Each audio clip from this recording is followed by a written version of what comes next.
la primera lectura y la segunda lectura nos hablan del diluvio, muy bien. La primera lectura y la segunda lectura nos hablan del diluvio. Ayer amaneció con mucho frío. ¿Alguien lo notó? ¿Quién lo notó? Levante la mano. Muchísimo, todos lo notamos. Amaneció con mucho frío. Y me encantó porque estaba en ese momento preparando, termina el sermón de hoy. Y las promesas que Dios hace a Noé, dice, mientras que exista el mundo, prometiendo a Dios que no va a volver a destruir el mundo, mientras exista el mundo, siempre habrá frío y calor, primavera, invierno, etc. Y cada vez que hace mucho frío o mucho calor, me acuerdo de esa promesa. Dios nos promete que siempre habrá frío y calor. Por lo tanto, la próxima vez que sientas mucho frío o mucho calor, en vez de quejarte, di, el Señor es fiel a sus promesas. Mientras exista la tierra, habrá frío y calor. Dios es fiel a sus promesas. Y para entender por qué Dios es fiel a sus promesas, quisiera que hiciéramos un pequeño análisis del acontecimiento del diluvio. Y para entenderlo, tenemos que remontarnos a unos pasajes anteriores. Estamos en el Génesis, el capítulo 9. Vamos a remontarnos al inicio del Génesis. Cuando Dios creó el cielo y la tierra era soledad y caos, dice la Escritura, caos. Y entonces Dios, para acabar con el desorden, la palabra caos significa desorden. ¿Qué hizo? Tomó las aguas y las dividió en dos. ¿Se acuerdan? Puso unas arriba y otras abajo, y en medio la creación. Y esta fue la forma en que Dios puso orden, poniendo unas aguas arriba y otras abajo. Después el texto dice que pecó Adán, entró el desorden otra vez a la tierra. Luego Caín mató a su hermano y sigue una ola de pecados. Y la Biblia va a decir antes del pasaje del diluvio, todo el mundo se había henchido, así dice la traducción, henchido, saturado de pecado que trajo el hombre. Si el signo del orden en el mundo era separar las aguas, ¿cuál era el signo del desorden que trajimos? El diluvio, volver a unir las aguas. ¿Qué hizo el diluvio? Volver a unir las aguas. ¿Quién provocó el diluvio? ¿Dios? Nosotros.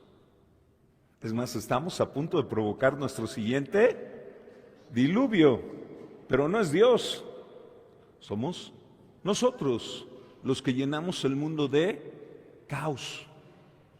Entonces, que se junten las dos aguas, eso es el diluvio. Dios va a volver a poner orden, separarlas. Lo siguiente que es muy importante, entonces, Dios le mandó a hacer una arca. ¿Las arcas qué son? ¿Barcos? Las arcas no son barcos. Eso es lo primero que hay que recordar. Dios no mandó a hacer un barco, mandó a hacer una arca. ¿Cuál es la diferencia? ¿Un barco para qué sirve? Para navegar. ¿Un arca para qué sirve? No sirve para navegar. Un arca sirve para guardar tesoros. De ahí viene la palabra arcón. Las arcas son para guardar tesoros. No son barcos, son lugares para guardar tesoros. Y Dios manda hacer un arca gigantesca para guardar sus tesoros. El texto dice que era tan grande como 300 codos de largo. Nada más por dato cultural. ¿Saben cuánto era un codo de largo? Pues más o menos medio metro. Dice, tenía 300 codos de largo. Un codo en la antigüedad era una medida muy sencilla. Era del codo al dedo. Eso era un codo de medida. ¿Un pie cuánto medía? Pues el pie de la persona. El codo de aquí a acá. Entonces, cuando medía la gente no necesitaba líneas. ¿Cuántos codos mide? 1, 2, 3, 300 de sus codos. Entonces, si no era grandote como yo, pues la barca era más grande. Si era como ella chiquitita, la barca era más chiquita. Muy bien. Entonces, 300 codos de largo, tantos de alto, 50 codos de alto, 25 metros de alto. Era una medida simbólica, por supuesto. Pero ningún barco en la antigüedad podía medir eso de grande. Era una medida como el Titanic, o sea, gigantesco, abrumadormente grande. Porque además era de 3 pisos, impensable para ellos. Muy bien. Entonces no hizo un barco, hizo una arca. Dios guarda sus tesoros. ¿Quiénes son sus tesoros? Los animalitos y la creación. Y dice, 8 hombres. ¿Quiénes fueron esos 8 personas? Noé y su esposa, sus 3 hijos y sus esposas, 8 personas. El arca ya era un signo de salvación. Era enorme y estaba construido a la mitad de la nada. Nadie quiso subirse, pero los que subieron se salvaron. ¿Qué significa? Solo hubo una arca, no hubo más arcas. ¿Qué significa eso? Dios solo tiene un proyecto de salvación. ¿Quieres salvarte? Hay que subir al arca. ¿No quieres salvarte? No te subes. Pero la idea de unas dimensiones tan grandes de una arca significa que hay lugar para todos. Dios tiene lugar para salvarte. Veamos entonces, estaba Noé y sus hijos y las esposas de sus hijos. ¿Saben cómo se llamaban los hijos de Noé? ¿Alguien sabe? Se gana un premio el que sepa. ¿Ya dijo alguien? Sem. Sem era el primero. Muy bien. El segundo era Cam. Muy bien. ¿Y el tercero? Jafet. Muy bien. Vamos a darles un aplauso a los que sí estudiaron en el catecismo. Muy bien. A ver, entonces vamos a aprenderlo todos. Sem, Cam, Jafet. Otra vez, ustedes solitos. Ahora yo les doy un aplauso, se los aprendieron muy bien. En 3 años se repite la lectura, se las voy a preguntar a ver si es cierto. Sem, Cam y Jafet. ¿Por qué es importante los nombres de los hijos de Noé? Exacto. Porque Sem, dice la Biblia, va a ser el padre de los semitas. ¿Quiénes son los semitas? ¿Alguien sabe? Los judíos. Ellos son los hijos de Sem. El segundo hijo, ¿cómo se llamaba? ¿Se acuerdan? Can.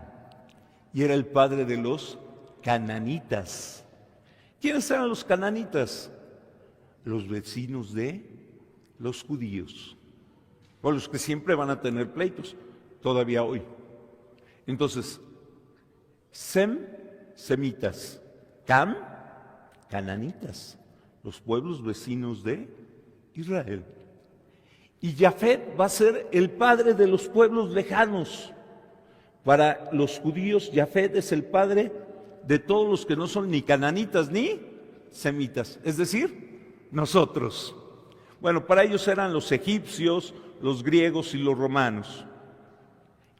Y para un judío, ese era todo el mundo, ¿eh? ¿A quién metió Dios en el arca? A toda la humanidad. A todos. A veces tenemos la idea rara que Dios mató a la gente en el diluvio. Dios en el arca salvó a todos.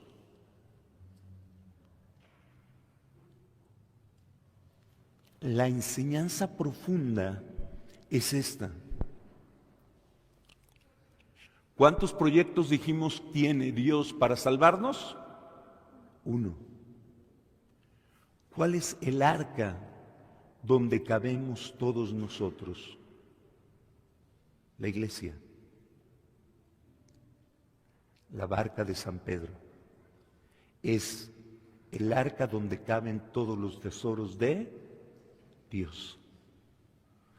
¿Cuántas puertas tenía? Una sola puerta.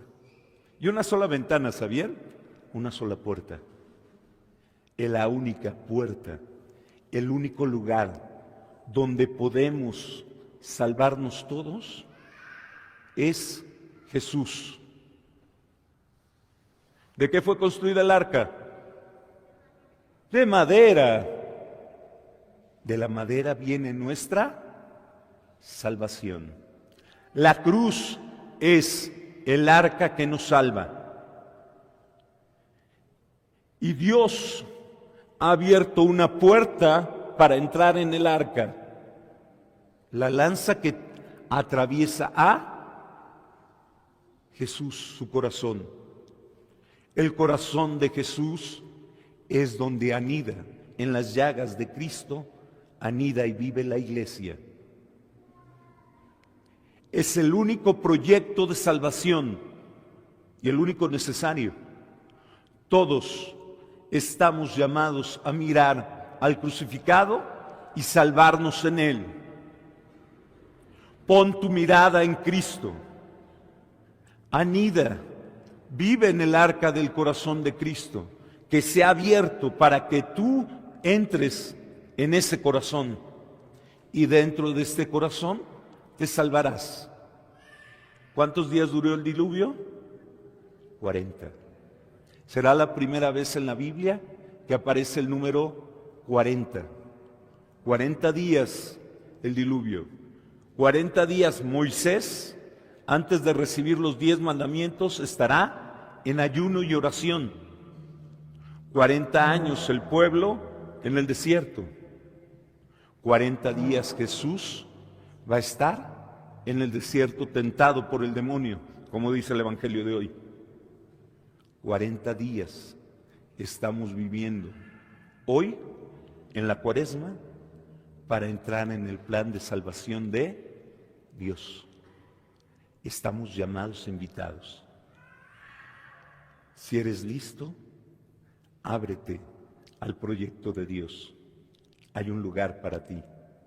Hay un lugar para todos nosotros en este misterio de salvación.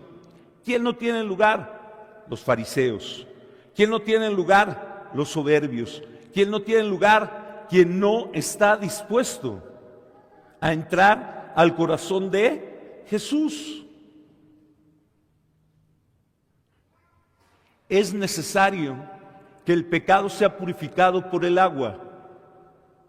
Nosotros hemos sido purificados ya por el agua, en las aguas del diluvio del bautismo. Dios está dispuesto a salvarnos. Deja que Dios opere su salvación en ti. Ábrete al arca que es el corazón de Cristo.